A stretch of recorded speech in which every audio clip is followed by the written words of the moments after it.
Okay, so what if I told you that even the greatest empires, they have an expiration date? It's a pretty provocative idea, right? But there's this historical pattern that suggests the United States, which has been the world's sole superpower for decades, might actually be nearing the end of its cycle. So we're going to dig into that. So, check this out. The United States was founded way back in 1776. That means in 2026, which is right around the corner, it's going to hit the 250-year mark. Now, you might think, okay, so what? It's just a number. But according to this one really compelling historical theory, that number is a huge deal. It's a critical milestone. So where does this 250-year thing even come from? Well, it comes from a study by a British general named John Glubb. And what he did was pretty amazing. He looked at 11 different major empires. We're talking everyone from the ancient Persians all the way to the British. And he found this absolutely shocking pattern. Even with all their differences, technology, geography, politics, every single one of them lasted for roughly 250 years. That is wild. And it really makes you wonder, doesn't it? Is the United States just the next empire on that same ticking clock? All right, so is this 250-year cycle just some big coincidence? Well, Glove's work suggests probably not. He actually argued it's a predictable pattern, one with really distinct stages. So let's break down what this supposed life cycle of an empire really looks like. Okay, so Glubb laid out these 6 stages. It all kicks off with this massive burst of energy. He called it the Age of Pioneers. That energy then fuels expansion in the Age of Conquests, which in turn leads to a whole lot of wealth in the Age of Commerce. But, after you hit that peak of wealth and influence, things start to shift. You move into a final phase, what he called the Age of Decadence. It's this whole framework that suggests a predictable rise and an inevitable fall. But hey, before we can even talk about a fall, we've got to understand the peak. Right. To really get a grip on America's place in this whole cycle, you have to appreciate the just sheer scale of its power when it was at its absolute peak. Some people have called this period a brief vacation from history, and honestly, that's a perfect way to put it. So, let's go back in time. The year is 1991. The Soviet Union, it's just collapsed. The US has just shown off its overwhelming military power in the first Gulf War.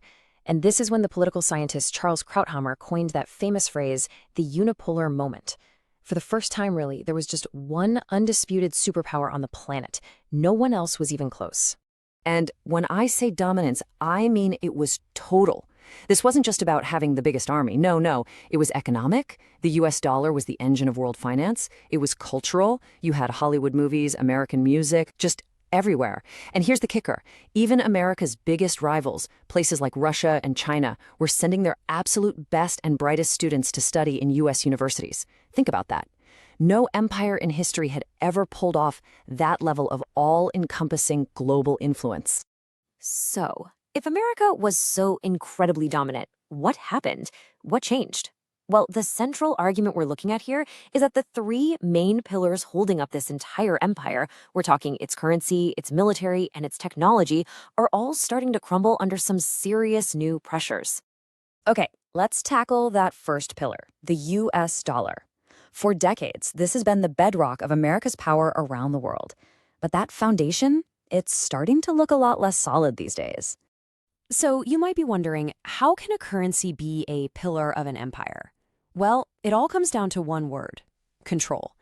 The economist Milton Friedman put it perfectly. He said, inflation is taxation without legislation. Think about what that means. When the US government just prints more dollars, the value of every single dollar that's held around the world, it goes down. So in effect, it's like a silent tax on every other country that has to hold and use US dollars. And this whole system was supercharged by something called the Petrodollar Agreement. It was basically a deal that lasted for 50 years.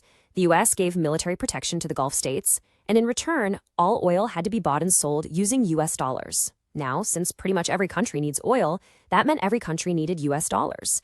It created this constant, massive, artificial demand for the currency. But that system, it's definitely starting to show some cracks. All right, on to pillar number 2, the military. For generations, the US military was just seen as untouchable, right?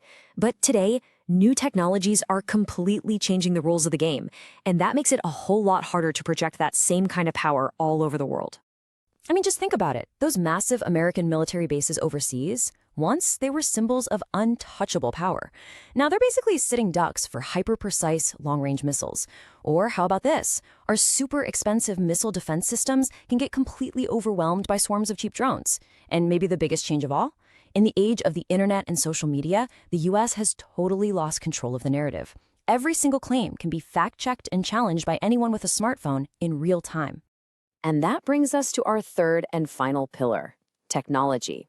Now, this is the one area where you could say America still has a gigantic lead, especially in some really critical fields. But the argument is that this lead might be a lot more fragile than it looks. I mean, just look at these numbers. US companies like NVIDIA, they control something like 90% of the market for AI chips. And in what's called electronic design automation, that's the software you need to design all modern chips, American companies have almost 100% of the market? It looks like a total knockout, an unbeatable lead, right? Well, here's the counterargument, and this analogy just nails it. By trying to cut China off from this tech, the US is pretty much forcing them to build their own from scratch. And when you think about the insane amount of talent they have in hardware and engineering, it's a challenge that plays right into their strengths. You're basically challenging Italians to a pizza-making contest.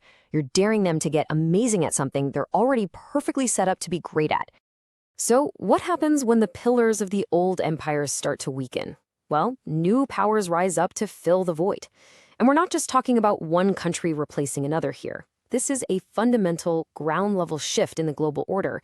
It's being driven by the East, for sure, but also by a totally new, decentralized force. Don't just take my word for it. Let's look at the hard data.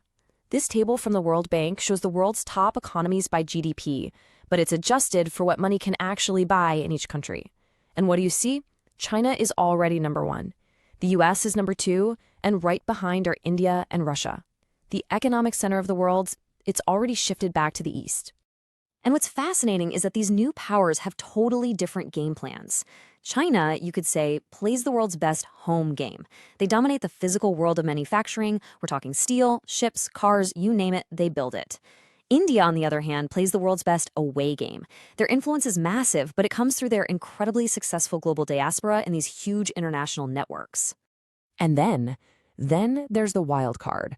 The third major power in this new world order is the internet itself. Yeah, seriously. It's not a country, it has no capital, it's a completely decentralized force. And it's taking over the digital world. Everything from media to money, think cryptocurrency, while at the same time it's disrupting all those old centralized systems of the 20th century, like the US military and the dollar. Okay, so we've just covered a massive geopolitical shift. So what does it all mean for us? What are the big takeaways as we sail away from that unipolar world? All right, here are the big things to remember. First, the whole era of a single global policeman, it's over. We are absolutely entering a multipolar world where power is split between the US, China, and the decentralized internet. Second, rising powers like India are playing their own game, focusing on their own internal strength, like energy, while using their powerful global networks. And finally, new decentralized tech like Bitcoin is popping up as a real alternative to money controlled by governments. It's being talked about as a kind of digital gold for this new era. And all of this brings us to one final, really crucial question. We're clearly standing at a historic turning point. As one era comes to a close and this new, way more complex world takes shape, the biggest question isn't just who's going to be in charge. It's what values and what systems are going to define the next 250 years.